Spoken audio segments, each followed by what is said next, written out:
Seruput kopi dulu, Lur. Kalau kalian mengikuti perkembangan dunia militer beberapa waktu terakhir, ada satu kabar yang cukup menarik perhatian. Indonesia disebut-sebut sedang mempertimbangkan membeli sistem rudal pertahanan udara dari Tiongkok. Sistem yang dimaksud adalah HQ-9 Surface-to-Air Missile System, salah satu rudal pertahanan udara jarak jauh yang menjadi andalan militer Tiongkok. Rumor ini langsung memunculkan banyak pertanyaan. Apakah benar Indonesia akan membeli sistem ini? Jika iya, varian mana yang akan dipilih? Berapa jumlah baterai yang akan dibeli? Dan yang tidak kalah penting, di mana sistem ini akan ditempatkan untuk melindungi wilayah udara Indonesia yang sangat luas? Kalau kita lihat dulu dari sisi teknologinya, HQ-9 Surface-to-Air Missile System merupakan sistem pertahanan udara kategori HIMARS atau High to Medium Air Defense System.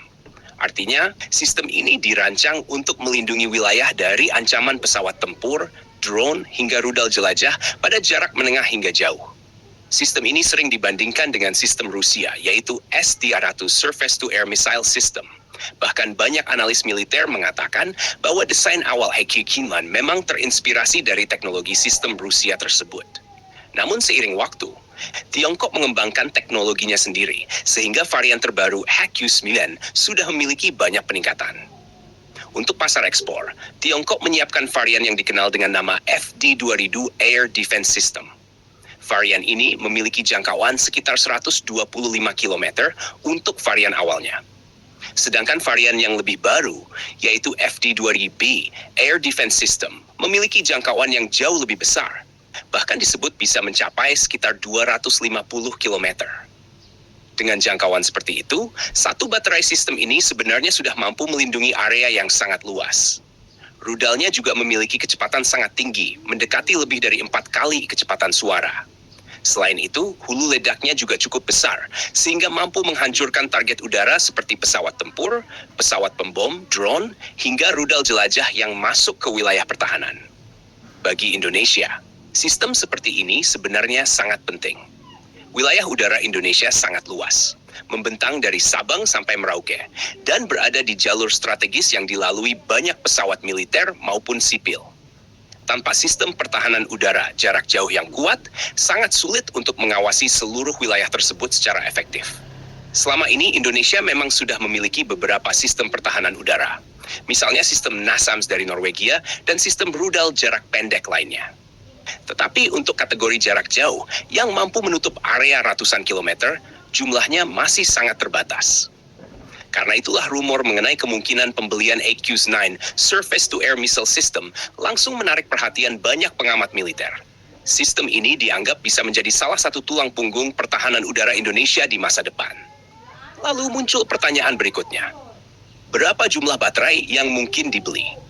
Dalam dunia pertahanan udara, satu baterai biasanya terdiri dari beberapa kendaraan peluncur rudal, radar pencari target, radar pengendali tembakan, kendaraan komando, serta sistem pendukung lainnya. Satu baterai bisa memiliki beberapa peluncur yang masing-masing membawa beberapa rudal siap tembak. Untuk negara dengan wilayah sebesar Indonesia, tentu saja 1 atau 2 baterai tidak akan cukup. Minimal diperlukan beberapa baterai untuk melindungi wilayah strategis seperti ibu kota, pangkalan militer utama, pusat industri, serta jalur laut yang penting. Kemudian muncul spekulasi tentang lokasi penempatan. Apakah sistem ini akan ditempatkan di wilayah barat Indonesia atau di wilayah timur? Kalau melihat dari sisi strategis, wilayah barat seperti Jawa dan Sumatera memang sangat penting, karena di sana terdapat pusat pemerintahan, pusat ekonomi, dan banyak pangkalan militer utama.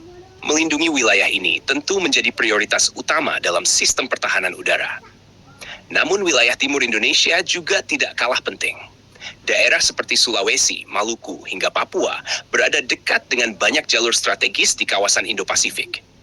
Penempatan sistem pertahanan udara jarak jauh di wilayah timur bisa memberikan perlindungan tambahan sekaligus memperkuat pengawasan wilayah udara di kawasan tersebut.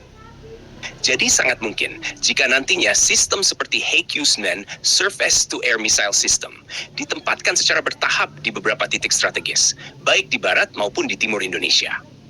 Menariknya lagi, sistem ini juga pernah menjadi sorotan dalam konflik regional di Asia Selatan. Pakistan diketahui menggunakan varian dari sistem ini untuk memperkuat pertahanan udaranya. dalam salah satu operasi militer yang disebut sebagai Operation Sindoor Pakistan, mengklaim bahwa sistem HQ SMIN mereka berhasil menghadang serangan udara dari India, termasuk menghadapi ancaman rudal jelajah terkenal, yaitu BrahMos Supersonic Cruise Missile. Namun seperti biasa dalam konflik militer, klaim dari satu pihak sering dibantah oleh pihak lain. India menyatakan bahwa mereka justru berhasil menghancurkan beberapa elemen pertahanan udara Pakistan menggunakan drone kamikaze